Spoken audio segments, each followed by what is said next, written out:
We have a lot of articles in here.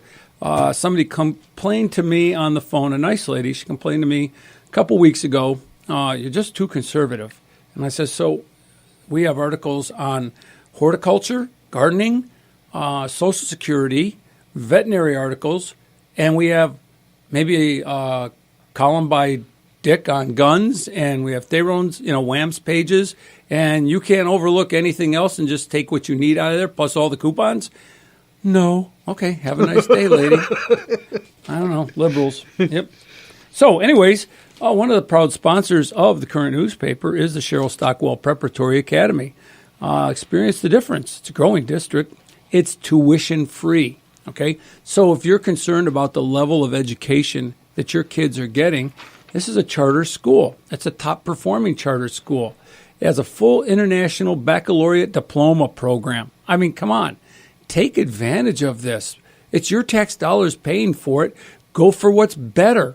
Now, granted, your kids are going to have to wear blazers and skirts, but what that means is they're not going to be arguing with each other about who wore what to school that day first. There's not going to be any fights over tennis shoes. They're going to be focused on their education.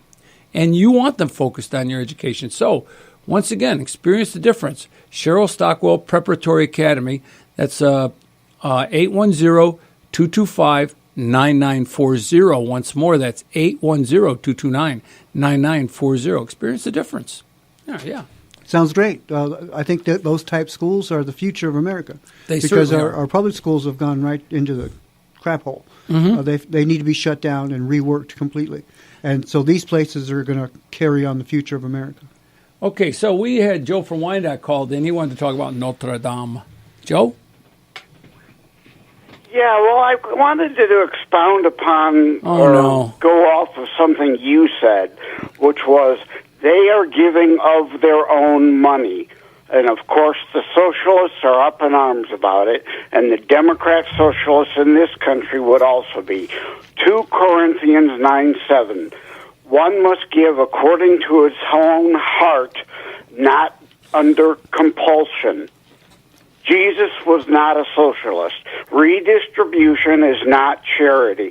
Jesus did not say it's okay to steal from one neighbor to give to another neighbor. That's not how it works. And I'm tired of hearing liberals bring up render unto Caesar. No, that is a misapplication.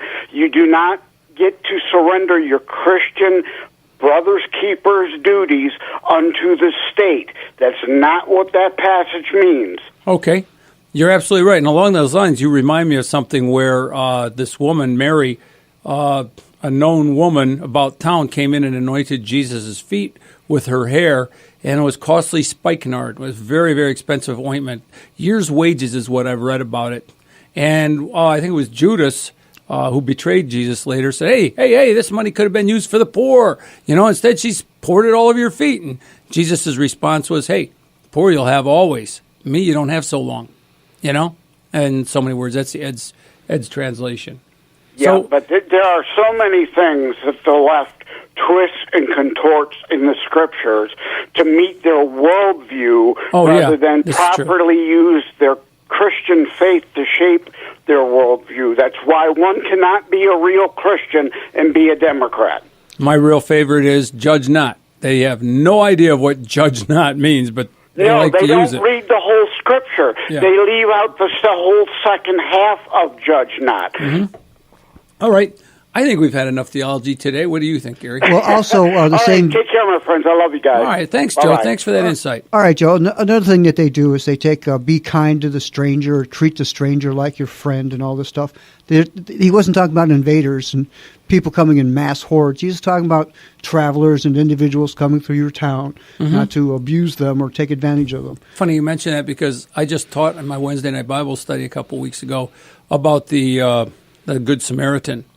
And then I wrote about it on my blog. And, this lawyer is asking Jesus, what are the best commandments? What do I got to do to get into heaven? And Jesus says, what do you think? And the guy tells him, and he must have been listening to Jesus because he quoted Jesus back. And then Jesus says, oh, that's good. You did it well. And this guy's a lawyer. No, he has to keep going. Well, then define neighbor. And Jesus does. He tells him the story of the Good Samaritan. Well, Samaritans were hated by the Jews, right? They were off limits. But You who's couldn't the talk hero to of the them, story that Jesus tells? The Samaritan. Samaritan. And then he asked the lawyer, so who was the neighbor here? And the Samaritan, I suppose the Samaritan. He didn't quite say it like that, but I'm paraphrasing. Jesus says, hey, go down, do likewise. You're absolutely right. You're not going to treat like a neighbor the guy who's coming after you and, burning your churches and invading your property, and coming across your southern border. And abusing your family and your friends. Yes, exactly. You don't treat those people like neighbors. You treat them like invaders. And there's a different tactic for that. But, there's love your neighbor who is, basically the guy who's willing to live in peace with you. Right, but legally. And legally, yes, and legally. So we got Mike from Ann Arbor calling in about the Crusades and the Notre Dame fire. Okay, let's do a little more Notre Dame. I really wanted to talk about Mueller. Can we make it brief, Mike?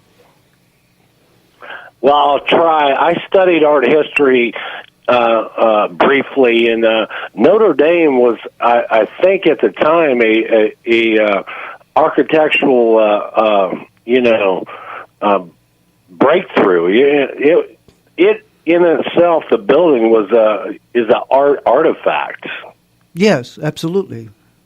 Okay. Now, my question about the Crusades, is there a specific incident that you guys know about that created the Crusades and why they lasted so long? And could that phenomenon come back, in present time? Well, it's interesting. It is back. It's interesting you should mention that because Jerusalem, which had been a kind of a waterhole of religions where everybody kind of dwelt there peacefully. Well, then the Mohammedan Empire came upon it, took it over, and was known to be persecuting the Christians there. Yeah. And they called out for help, and the kings of Europe decided to respond. I'm giving you the quick classics, Junior Classics Illustrated version here. And it became a long struggle because the supply route from Europe to Jerusalem to try and knock these guys out for good reasons, it was stretched thin.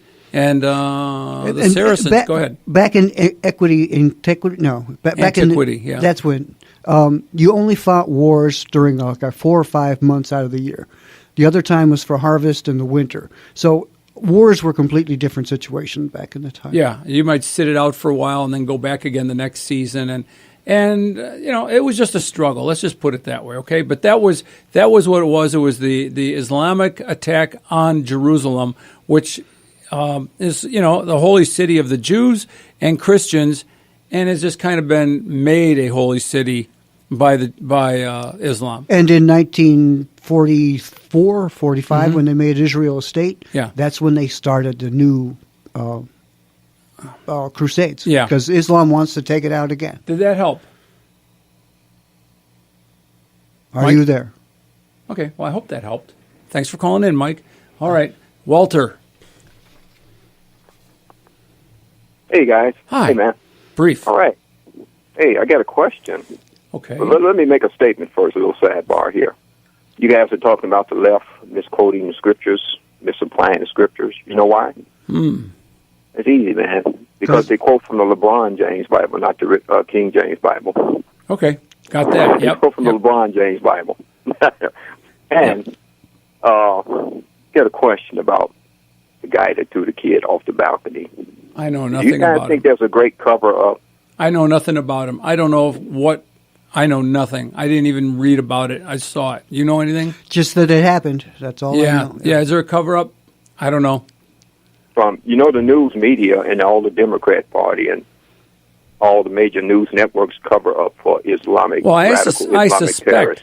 I suspect since we haven't heard more about it and it hasn't become a CNN tragedy like the missing airliner or any, the girl who got lost in Mexico, went on night after night, an investigation. Yeah, for 7 months. Yeah, I trust that there's something they don't want us to know.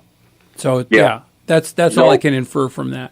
When they make excuses about radical Islamic terrorism attacks, they always refer to the facts are not known yet. The details are not known. I call it the great cover-up. But I heard this. I heard he was a Somalian. He has a foreigner name, but I heard he was a Somalian. When I first saw his picture, first thing that came to my mind, he looked like a Somalian. I might be wrong, but this is what I heard, and I heard it's been all out on Facebook. Was this at the Mall of America? Yeah. That makes sense then. Hey, you know something? I want to give you, in fact, I'll give everybody who's listening a little insight on radio. So you got this hour-long show, and you prepare for it, and you really agonize over it because you don't want to be caught and left without content. You don't want any dead air. You certainly want to have correct phone numbers in front of you or the people that are advertising. You know, you take a stab at that anyhow. And then you have this document you print out like Gary does for me every week, and then I print it out for Gary and myself and Pastor Rick, and there's this list of things you want to talk about. And at the very, very bottom of the list here was Notre Dame, and I don't even have audio for that. And the whole first page is all Mueller report, and we have 12 minutes left in the show. Real quick on Mueller. Thank you. Mueller looks like a drunk version of John Kerry. You know they look like twins, right? I don't know about drunk. That's John Kerry straight up, man. Well, he's got the Lurch look to him. Looks like Deputy Dog. You ring. That's what I think of Lurch. I'm out of here. Okay. Thanks for calling. See you, Walter. Well, yes. Well, let's go with Mueller. Okay. Well, let's start off with the audio. Derek, could you play the Brendan Clapper Comey on Trump audio just to set the tone? That this is nothing short of treasonous because it is a betrayal of the nation. He is giving aid and comfort to the enemy. Is there influence, whether witting or unwitting, by the Russians over President Trump? And you know, in the intervening year and a half or so, you know, his behavior hasn't done much, at least in my mind, to allay that concern. I don't know whether the current president of the United States was with prostitutes peeing on each other in Moscow in 2013. It's possible, but I don't know. I mean, where do you have to come from to say something like that? You know, FBI director and saying it's possible. I don't know. I don't know, right? If you don't know, then keep your mouth shut. But he knew the roots of the Steele dossier, right? He knew it was a false document when he made that comment. So these guys, I mean, you got Brennan, Clapper, and Comey, the top three counter-espionage agencies in America. Intelligence community agencies, you know, and they come out with this stuff. Oh, like he's treasonous. He's a traitor. I don't know where he's coming from. I don't know what's happening. So would you play the Mark Stein? This is Mark Stein on the Tucker Show. He had something to say about that. So if you just float around in the flotsam and jetsam of the shallows of your own myopia long enough, then the whole Russia collusion thing makes sense. To me, this report is fascinating. It's written in a kind of pseudo-legalese way. They've thrown everything in there, although they don't have a theory of the case. So hookers in a Moscow hotel and Trump wanting to build a building there are all somehow part of a grand theory of the case they never explain.